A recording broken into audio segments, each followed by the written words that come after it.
평안하셨습니까?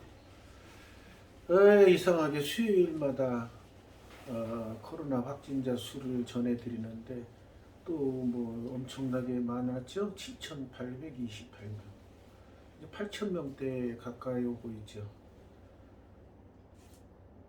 속히 코로나가 물러가기를 위해서 기도드립니다. 오늘은 데살로니가전서 5장입니다. 아주 중요한 말씀이 나옵니다. 형제들아, 때와 시기에 관하여는 너에게 쓸 것이 없으면. 때와 시기, 우리 신앙인들에게 때와 시기 하면은 주님 오시는 때밖에 없어요. 다른 때가 없어요. 주님 오시면 이 세상은 마지막이죠. 그러면 그 이후의 세상은 우리가 천국, 혼인잔치를 하고 천국에 가게 되는데, 그 이후에 천국에서의 생활은 어떨지 아직 모르죠. 일단 이 세상에서 벗어난다는 겁니다.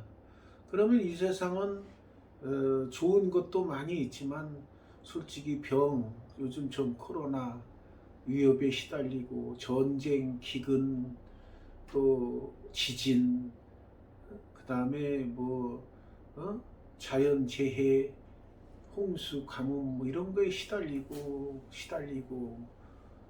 삽니다. 그래서 사람들은 다른 종교에서는 뭐 인생은 고다. 틀린 말은 아니에요. 인생이라는 것이 고통의 연속이라는 거예요. 맞긴 맞는 말이에요. 그러나 또 고통만 있는 건 아니죠. 즐거움도 있죠. 아무튼 이 세상 사는 게 쉽지만 않습니다. 그렇기 때문에 사람들은 그 쉽지 않은 거를 이겨내기 위해서, 또 잊어버리기 위해서, 힘든 걸 잊어버리기 위해서 하는 것이 뭐 술을 마신다든가, 또 자기가 좋아하는 취미 생활에 몰두한다거나 뭐 이런 거래요, 세상 사람들은. 그러나 우리 신앙인들은 힘들고 그럴 때 뭘 해야 돼요? 기도해야죠. 기도. 하나님께 아뢰면 하나님께서 우리의 형편을 살피셔서 응답해 주셔. 우리가 처음에 예수 믿을 때는 무엇이든지 구하는 대로 얻으리라, 그 말씀이 딱 부딪혀 오고, 아이고 이제 나는 살았네, 무엇이든지 구하는 대로 주신대. 이 말씀이 또 이루어지고 그러죠. 그런데 좀 지나다 보면 그게 아니라는 것도 알아요. 뭐예요? 하나님이 우리에게 도움이 되는 방향으로 응답을 해주신다는 거죠. 내 고집대로 뭐 다 해주는 게 아니고. 그러니까 우리가 아들이 됐죠. 아들. 자녀가 돼서, 아들이라면 또 남자니까 여자분들이 또 뭐야, 딸도 있지 왜 아들만 있어, 이런 불평할 수 있는데, 성경이 그렇게 아들 남성 위주로 써놨어요. 그래서 하나님의 자녀가 되면 우리가 성경에 보면은 자녀가 되었으니 이제 자녀가 원하는 걸 구하면 다 주신다. 대체적으로 이런 거예요. 그렇지만 우리는 양자라고 그러죠. 양자. 친자는 누구예요? 친자는 이스라엘 백성들. 우리는 양자로 이렇게 택함을 받았어요. 양자지만 하나님의 자녀의, 영적으로도.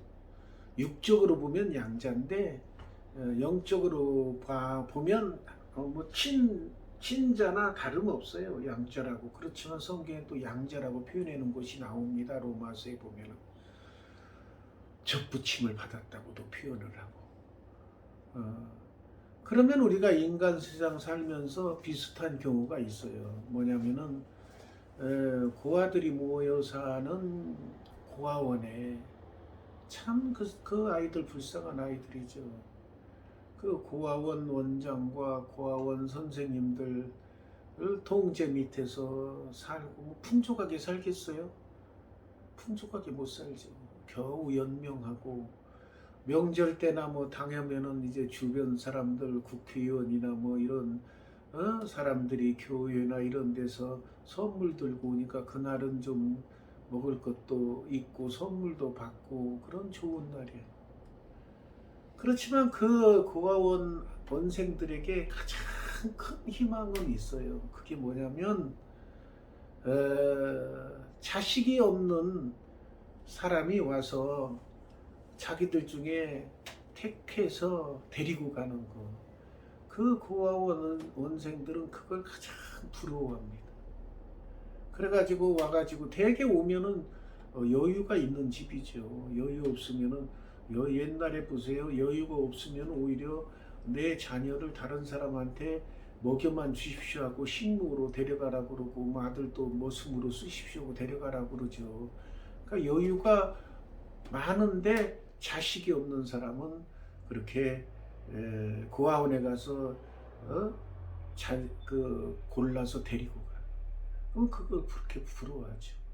야, 쟤는 이제 마음껏 먹고 살고 뭐 갖고 싶은 거 다 갖고 살겠다. 부러워합니다. 또 실제로 그렇게 해서 오면은 그때부터 아들이면 아들, 딸이면 딸로서 대우해주고 잘 먹이고 잘 입히고 학교도 이제 그 목에 힘주고 다니고 옛날 고아원 시절에 학교 가면은 되게 고아원들이 변두리에 많으니까 변두리 그 어려운 아이들하고 같이 지내고 그러는데 이제 양아버지가 이제 데리고 가면은 아주 좋은 곳에 살죠. 그럼 그런 곳에 가면은 또 아이들도 다 잘 먹고 잘 사는 아이들이 모여들어요. 그러니까 자기도 잘 먹고 잘 살고 잘 입고 어떤 좋은 집에 가면 또 택시 기사, 운전 기사도 있어서 운전 기사가 데려다주고 아무튼 삶이 변화돼요. 삶이 피었다 그러죠. 그렇게 대우를 받고 살아요. 그래서 이게 적절한 비유는 아니지만 이 세상에서 우리가 살면서 참 그 사탄의 농락, 유혹, 또 질병, 가난, 재해, 홍수, 가뭄, 뭐 지진, 해일 이런 것들에 시달리다가 참 이제 주님이 오시면 들림 받아서 천국에 가잖아요. 그러면 그때부터는 걱정이 없어. 다 평안한 삶을 살아. 그렇기 때문에 신앙인들이 고대하는 바는 때와 시기를 기다리는 거죠. 그래서 어떤 종교, 사이비 종교에서는 그런 사람의 심리를 이용해서 몇 년, 몇 월, 며칠에 예수님이 오신다. 그러니까 그때까지 니들은 여기 깨어 있으라고 그랬잖아. 그러니까 또 밤에 도적같이 온다 그랬잖아. 근데 우리 교회에서 같이 먹고 같이 생활하면은 우리가 다 같이 있으니까 주님 오시면 다 같이 들림받아. 그러니까 니들 다 우리 교회에 와서 있어. 니들 집 팔고 다 팔고 이제 뭐 얼마 이제 오실 날이 뭐 1년 반밖에 안 남았는데 그 뭐 지금 그 집이 있는 거 뭐 그 집에서 있다가 들림 못 받으면 어떡할 거야. 다 집 팔고 다 이리 가져와. 여기서 먹여주고 재워주고 할 테니까. 그러면은 그거에 홀딱 넘어가 가지고 다 집 팔고 뭐 다 팔고 다 들어옵니다. 그 사이비 집단으로. 그래서 같이 생활하다가 예? 그 날이 됐는데 안 오셔. 그러면 또 뭐라 그래요? 사이비 교주가 뭐 때가 안 맞아서 연기됐다. 이제 또 한 2년 후에 또 오실 것이다. 뭐 이렇게 해서 자꾸 그 사람들을 농락을 합니다. 근데 어리석은 사람들은 거기 한번 빠지면 헤어나오지를 못해. 또 그 사이비 교주가 하는 말을 다 믿어. 그래서 또 버티고 있고 그러는 거예요. 그러니까 그렇게 불쌍한 사람들이 많아요. 그러니까 그런 유혹에 물들지 아니하려면은 우리가 우리 기성 건전한 교단에서 참 그런 사입이 지금 그 코로나 시대인데 제일 맹렬히 전도하는 데가 신천지랍니다. 신천지. 그렇게 대구 신천지 그 코로나 확산의 주범이었는데도 그거 지나가면 또 잊어버리고 또 이렇게 꼬여서 이렇게 또 저기 하고 한다고 그래요. 그러니까 그 사람들은 전도도 아주 그 인간의 약점 필요한 걸 잘 이용해서 어? 꼬이죠, 꼬여. 예를 들어서 그 사람이 무슨 그 물건 만드는 예를 들면은 무슨 그 기구 만드는 기술을 가지고 있어서 먹고 살기 힘들면 접근해 가지고 이거를 위해서 당신이 일할 수 있게 해줄게. 그래 데리고 와서 꼬여가지고 그 일을 할 수 있게 자기들이 많으니까 그 일 하는데 이렇게 취직도 시켜주고 이렇게 지들끼리 그렇게 하고 응? 그렇게 다 그래요. 그 다음에 이제 여자나 남자나 결혼 못하는 사람이 있으면은 예를 들어서 남자면은 여자 이쁜 여자 이렇게 택해서 둘이 또 사귀어 사귀고 신천지를 이렇게 데리고 와. 실제로 그거 경험한 사람이 간증 써놓은 거 저 읽어봤어요. 그 어떤 여자를 소개받았는데 둘이 사귀다가 깊은 관계까지 맺었어요. 근데 나중에 알고 보니까 이제 신천지야. 그래도 당신 여기 신천지 도와주고 와서 살아야 된다. 그러면은 그거에 그냥 매여가지고 그리고 또 반발하려고 그러면은 요즘 강력한 그 여자들의 그 좋지 않은 어떤 면에서는 좋은 거라고도 볼 수 있지만 또 좋지 않은 거라고도 볼 수 있어요. 뭐냐면 당신이나 성폭행했다 고발할 거야. 이러니까 남자가 꼼짝 못하고 거기 이제 매여 들어가서 신천지 이제 같이 이렇게 활동하게 되는 그런 그 간증 그 사람이 쓴 걸 읽어봤어요. 그래요. 그렇게 열심히 지금 다들 기성교회가 SNS상으로 사이버상으로 예배드리고 있을 때 그 사람들은 지금 그렇게 활동하고 그러니까 사탄의 그런 열정이라는 거는 참 그 무시 못해요. 이단들의 열정이라는. 그러니까 우리도 그 정식 교단에서 참 정상적인 교단에서 자꾸 전도도 하고 해야 되는데 전도의 열정이 떨어지고 솔직히 자꾸 나라에서도 무슨 뭐 몇 명 이하 뭐 몇 명 이하 자꾸 그러니까 전도하기 힘들어지고 그래 분위기가. 그러니까 이제 마지막 때가 다가오면 이렇게 힘든 일이 자꾸 생겨요. 신앙생활하기도 힘들어지고. 그게 마지막 때가 됐다는 증거예요. 그러니까 더 열심히 그래도 전도하고 기도하고 이렇게 참 꼬신다는 표현은 좋지 않지만 아무튼 잘 설득하고 그래서 데리고 오는데 최선을 다해야 돼요. 하나님께서는 그걸 알아주셔야 또 힘든 가운데 전도했구나. 옛날 7, 80년대는 솔직히 저도 경험했습니다만 어린아이들 동네 놀이터 있으면 그 북치고 뭐 이렇게 해서 둥둥거리고 다니고 데리고 오면 아이들도 따라오면 과자 주고 먹을 거 사탕 주고 그러면은 교회에 많이 오고 그랬어요. 그때 막 부흥도 많이 되고 그랬어요. 근데 지금은 그런 시대가 아니에요. 어려운 시대, 어려운 시기에 전도하기 어려운 시대에 전도하는 건 하나님이 더 잘 아시죠. 그래서 우리가 더 힘을 합해서 주의 일, 시대가 이러니까 우리도 이 시대에 맞춰서 느슨하게 살자 이러면 안 돼요. 때가 가까이 왔으니까 더 근신하며 깨어있어요. 여기 2절에 보면 주의 날이 밤에 도둑같이 이룰 줄을 너희 자신이 자세히 알기 때문이라. 미리 온다고 이단들이 사이비 교주들이 이 얘기하는 거 있죠. 뭐 몇 년 몇 월 며칠에 온다. 그러면은 사람들이 어떻게 되겠어요? 다 준비하고 있죠. 착한 일하고. 근데 그 때와 시기는 모른다고 그랬고 예수님조차도 뭐라 그랬어요? 때와 시기는 나도 모른다. 하나님만 아신다 그랬어요. 아버지만 아신다. 그러니까 모르니까 항상 준비하고 있어야 돼. 순식간에 와. 그러니까 항상 준비하고 있어요. 그래서 어떤 때 오냐 그들이 평안하다 안전하다 할 그때 임신한 여자에게 해산의 고통 이런 것 같이 멸망이 갑자기 그들에게 이르느니 결코 피하지 못하리라. 그 여자분들만 또 아는 이건 구절이죠. 임신한 여자에게 해산의 고통 이런 것 같이. 저는 모릅니다만 아무튼 뭐 애기 날딸 예정일은 알고 있지만 또 정확히 또 그때 나오는 건 아니잖아요.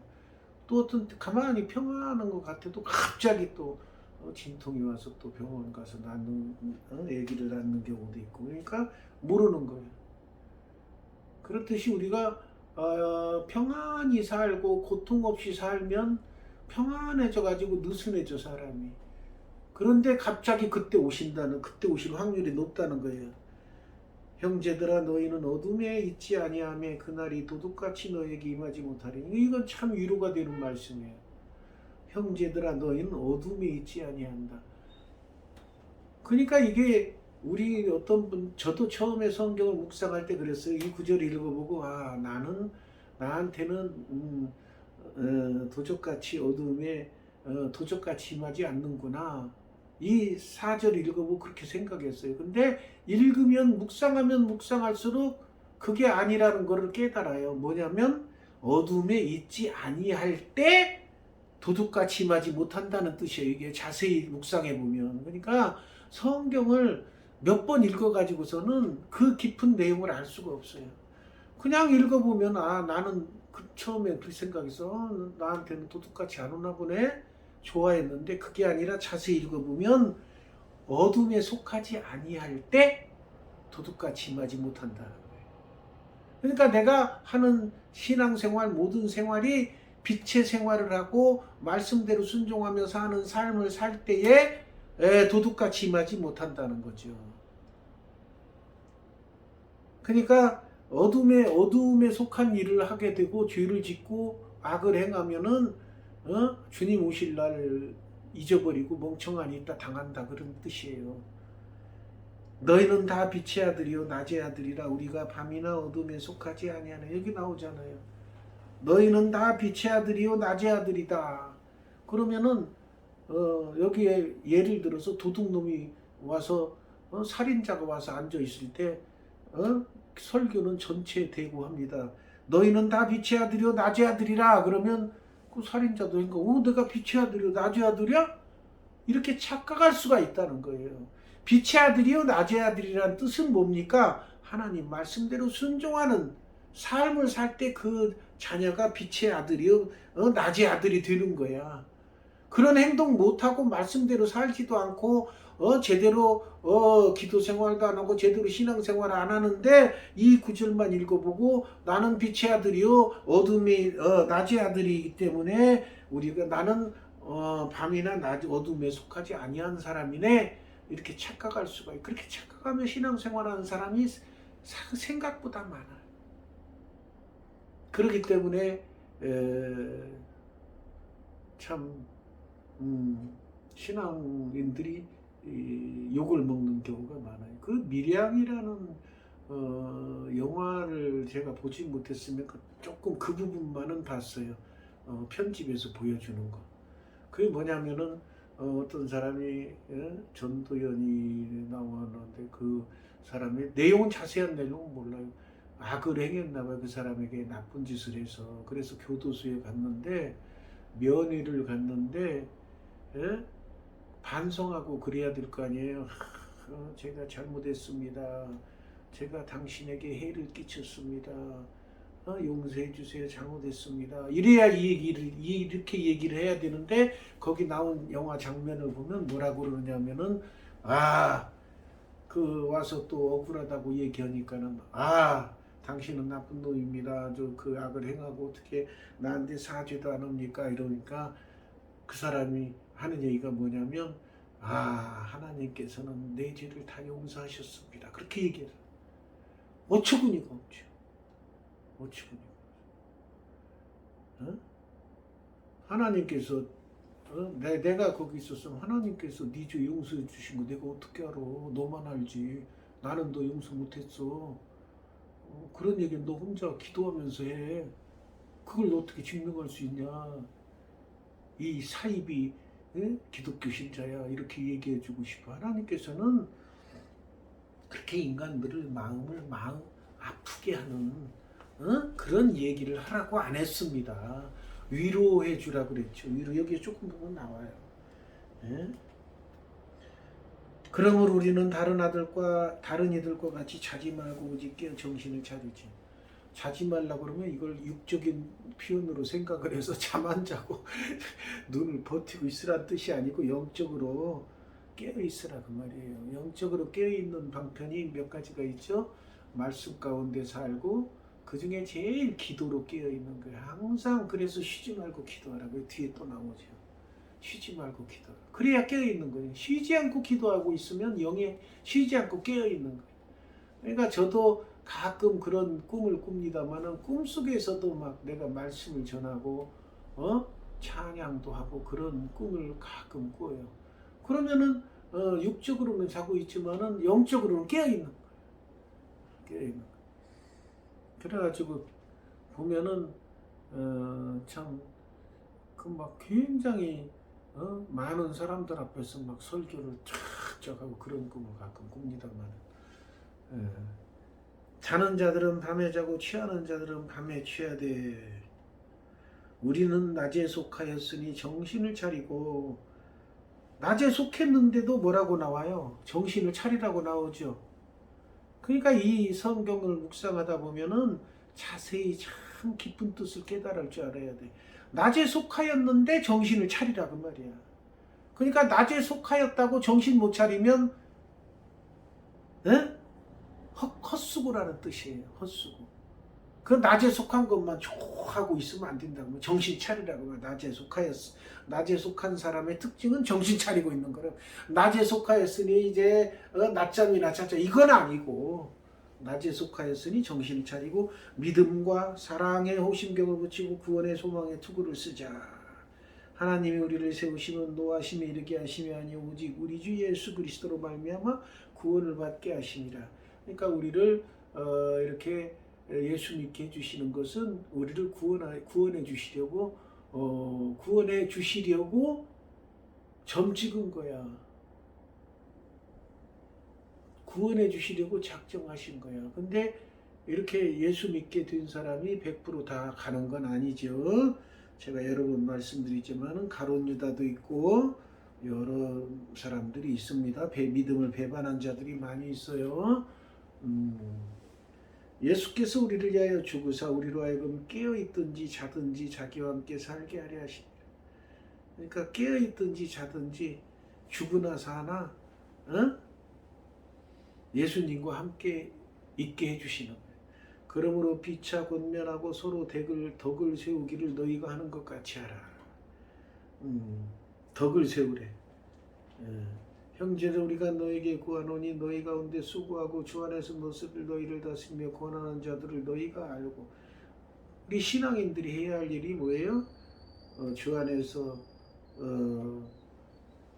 권하는 자들이 돼. 너희를 다스린다. 이거는 이제 다스린다기보다는 교회의 목회자들이 이제 교회를 세워가는다는 표현인데 여기서는 그래도 권위 있게 표현해서 다스리는 걸로 표현했어요. 그들의 역사로 말미암아 사랑 안에서 가장 귀히 여기며 너희끼리 화목하라. 다투면 안 돼. 화목해.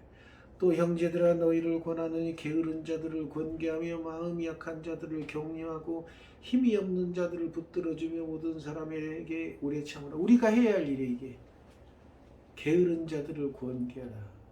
이 게으른 자들은 뭐냐면은 신앙의 게으른 자. 신앙의 게으른 자들을 자꾸 권면해서 제대로 신앙생활 좀 해. 그냥 당신 편한 대로 고집대로 신앙생활 하지 말고 주님께서 기뻐하시는 것이 무엇인지 깨닫고 현재 이 상황에서 주님께서 기뻐하시는 걸 행해야 돼 라고 권유해주고. 마음이 약한 자들이 있어. 신앙생활 하면서도 마음이 약한 자 그 격려해줘야.